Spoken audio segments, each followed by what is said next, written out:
দাম্পত্য জীবনে অশান্তি আজ ঘরে ঘরে। কি আমল করলে দাম্পত্য জীবনে আমরা সুখ শান্তি পেতে পারি? প্রিয় ভাইরা আমার, দাম্পত্য জীবনে অশান্তিটা আমাদের সামাজিক সমস্যাগুলোর শীর্ষে। আমাদের সমাজে যে সমস্যাগুলো সবচেয়ে প্রকট, এর মধ্যে একটা হলো দাম্পত্য কলহ। ঘরে ঘরে আজ দাম্পত্য কলহ এবং স্বামী স্ত্রীর মধ্যে অমিল, অশান্তি, এটা ঘরে ঘরে, কেউ কাউকে সহ্য করতে পারে না। আপনি যদি বলেন যে এর প্রধান কারণ কি, আমি এক কথায় বলবো, এর মূল কারণ হলো দিন থেকে দূরে সরে যাওয়া। দিন থেকে দূরে সরে যাওয়া। যার দিন যত বেশি পারফেক্ট, যার দিন যত বেশি টেকসই, দাম্পত্য জীবনে সে তত বেশি সুখী। যার দিনদারিতা যত দুর্বল, তার দাম্পত্য সম্পর্ক ততটা দুর্বল। কারণ একজন মানুষের যদি দিনদারিতা খুব মজবুত থাকে, তাহলে তিনি সবর করবেন, তিনি শুকর আদায় করবেন। কোরআন তাকে সে মোটিভেশন দিয়েছে। কারণ যদি আল্লাহর প্রতি ঈমান থাকে, তিনি বুঝবেন এটা জান্নাত না, এটা দুনিয়া, অতএব এখানে কিছু দুর্বল থাকলে আমি আখিরাতে পাবো। তিনি অসহনীয় হয়ে যাবেন না, তিনি অসংযমী হয়ে যাবেন না, তিনি অসহ্য হয়ে যাবেন না এবং ধৈর্য হারা হবেন না। তিনি অসহনীয় কষ্টেও ধৈর্য হারা হবেন না, বরং তিনি সবর করবেন। আজ আমাদের এই অশান্তির মূলে হলো আমাদের দিনের দুর্বলতা, দিনদারিতা না থাকা। সোজা কথা, আমরা দেখি গোটা পৃথিবীতেই যেখানে দাম্পত্য কলহ তুলনামূলক কম, সেখানে দিন তুলনামূলক বেশি। যেখানে দাম্পত্য কলহ বা অশান্তি যত বেশি, সেখানে দেখবেন দিন এর অভাব তত বেশি।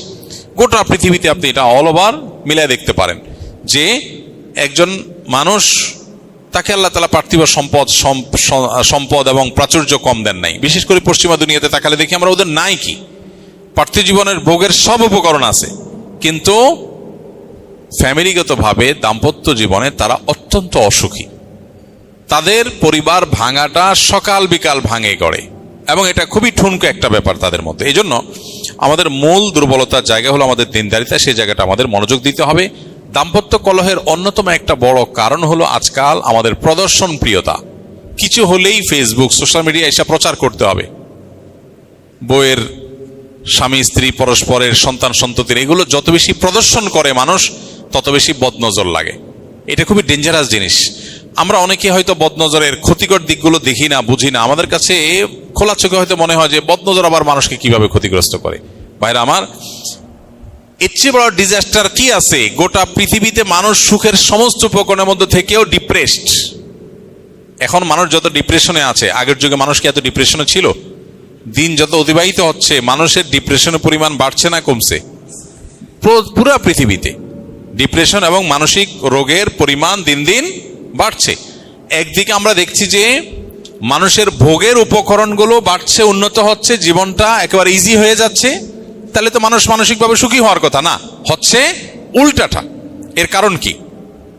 এর অনেক কারণের ভিতরে একটা এটা, যে মানুষের অতিরিক্ত প্রদর্শন ইচ্ছা বা প্রদর্শন করার প্রবণতা, এটা মানুষের স্পিরিচুয়ালিটি শেষ করে দেয়। ফলে কি হয়? ফলে তার অন্তঃসার শূন্য একটা জীবন সে ধারণ করে। এর চেয়ে বড় ডিজাস্টার কি আছে যে সুখের এত উপকরণ আছে, মানুষ সুখী না। আপনি মনে করেন বদনজরে কই ক্ষতি হয়? কই যারা এই যে বাহিরে খাবার রাখছে, সেগুলো খাচ্ছে, হোটেলের প্রদর্শন হচ্ছে, টেলিভিশন স্ক্রিনে, মোবাইলের পর্দায় আপনার অনবরত অ্যাডভার্টাইজ দেখা হচ্ছে, মানুষ দেখছে, হাজার হাজার লাখ লাখ কোটি কোটি মানুষ দেখছে, বদনজর লাগছে, ওইটা আবার মানুষ ভোগ করছে। মানুষ অসুবিধা হচ্ছে না? তো অসুবিধা দিয়েই তো জীবনটা ভরা। অসুবিধা হচ্ছে না কে বললো? প্রতিটা ঘরে ঘরে, প্রতিটা জনজনে অশান্তি। তো এই জন্য দাম্পত্য জীবনে অশান্তির অন্যতম একটা বিষয় হলো প্রদর্শন ইচ্ছা। খুব বেশি গল্প দিয়ে বেড়ানো, খুব বেশি প্রকাশ করে বেড়ানো স্বামী স্ত্রীর ব্যক্তিগত সম্পর্কগুলোকে, এগুলো বদনজরের একটা কারণ হয়। এর ফলে অনেক ভালো ভালো দম্পতি টিকে না, দাম্পত্য জীবন শেষ হয়ে যায়, বদনজর লেগে যায়। খুব ডেঞ্জারাস। বদনজর এমন একটা জিনিস হাদিসে আসছে যে ওঁটকে পাতিলে আর মানুষকে কবরে পর্যন্ত নিয়ে যায়, কুরে কুরে শেষ হয়ে যায়, মানুষ টেরও পায় না। এই জন্য খুব বেশি প্রদর্শন করার প্রবণতা এই যুগে যেটা হয়ে থাকে, এটা থেকে আমাদের দূরে সরা দরকার। এবং 3 নম্বর হলো দাম্পত্য অশান্তির শয়তান এর অনুপ্রবেশের রাস্তাগুলো আমরা সব ওপেন রেখেছি।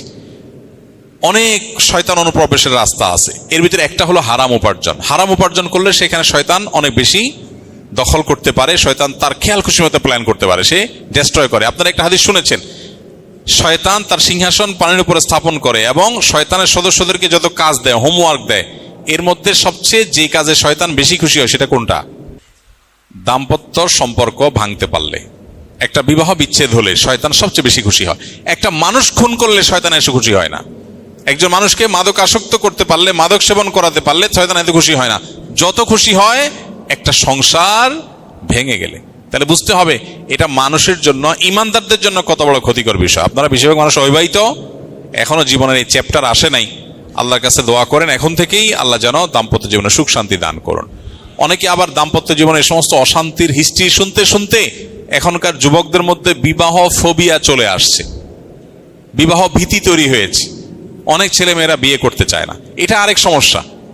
ইমানদার কোনো কিছুকে এত ভয়ঙ্কর লেভেলে নিবে না, এটা তো দুনিয়া। বিয়ে হয়েছে, বিয়ে হবে, হইলে যদি সমস্যা হয় সমাধান হবে। এখন ছেলে হোক মেয়ে হোক বিয়ে বসতে চায় না কেন? ওরে বাবা, বিয়ে বসলে না জানে ঝামেলা, হয়তো ঝামেলা হবে। পুরুষ মানুষ এতটা ভীত হলে চলবে? মহিলা মানুষের ক্ষেত্রে একই কথা প্রযোজ্য, এত ভীত হলে চলবে? আমাদের জীবনটাকে আমরা আর্টিফিশিয়াল করে ফেলেছি। একটা বিয়ে মানে বিশাল ঘটা, ভেঙে গেলে অনেক লস। সাহাবীদের জীবন খুব সিম্পল ছিল।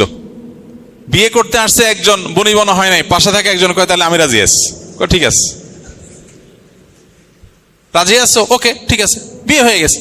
কত সিম্পল। আবার কোনো কারণে বিয়ে হয় না, তালাক হয়ে গেছে, তো অসুবিধা নাই, আরেকজন বিয়ে করে ফেলছে। আর আমাদের বিয়ে মানে বিরাট আদা জল খসাও, বিরাট প্রস্তুতি প্রিপারেশন নাও।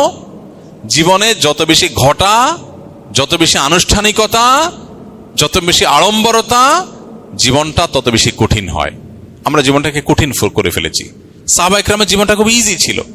তো আর্টিফিশিয়াল যে লাইফ আমরা দেখছি অনেক চাকচিক্যপূর্ণ, এটা মানুষকে আলটিমেটলি শান্তি দেয় না, সেটা হাড়ে হাড় আমরা টের পাচ্ছি। তো এই জন্য ভাইয়েরা, বিয়ের ক্ষেত্রে, দাম্পত্য অশান্তির ক্ষেত্রে শয়তানের অনুপ্রবেশের রাস্তাগুলো বন্ধ করতে হবে। এর ভিতরে একটা হলো হারাম উপার্জনের কথা বলেছি, আর একটা হলো মিউজিক। ঘরে ঘরে এখন আপনি গান শুনেন না, কিন্তু আপনি একটা ভিডিও দেখছেন, একটা নিউজের ক্লিপ দেখছেন, ওইটার মধ্যে ব্যাকগ্রাউন্ড মিউজিক আছে, আপনি শুনছেন। আপনার ভেতরে শয়তান বিভিন্নভাবে ইন করার রাস্তা এখান থেকে তৈরি হয়। শয়তানি মানুষের মধ্যে দাম্পত্য কলহটা মূলত তৈরি করে। এর পাশাপাশি আরেকটা হলো বিকৃত যৌনতা। এটা এখন গোটা বিশ্বব্যাপী একটা সংকট, সোজা কথা। আপনারা অ্যাপস্টিন ফাইল সম্পর্কে শুনেছেন কয়দিন আগে, না? লক্ষ্য রাখবেন, বিকৃত যৌনতা এটা পার্ট অফ রিচুয়াল, তাদের শয়তানকে তুষ্ট করার একটা কাজ। এখন ঘরে ঘরে এই জিনিসটাকে আজ পশ্চিমারা ঢুকিয়ে দিয়েছে। এটাও শয়তান অনুপ্রবেশের একটা মাধ্যম। এর ফলে কি হয়? দাম্পত্য অশান্তি শুরু হয়। এই জন্য আমাদেরকে দ্বীনে ফিরে আসতে হবে, কোরআন এবং হাদিসের দিকে ফিরে আসতে হবে, যদি আমরা দাম্পত্য এবং সার্বিক সুখ শান্তি চাই। আল্লাহ আমাদেরকে সে তৌফিক দান করুন।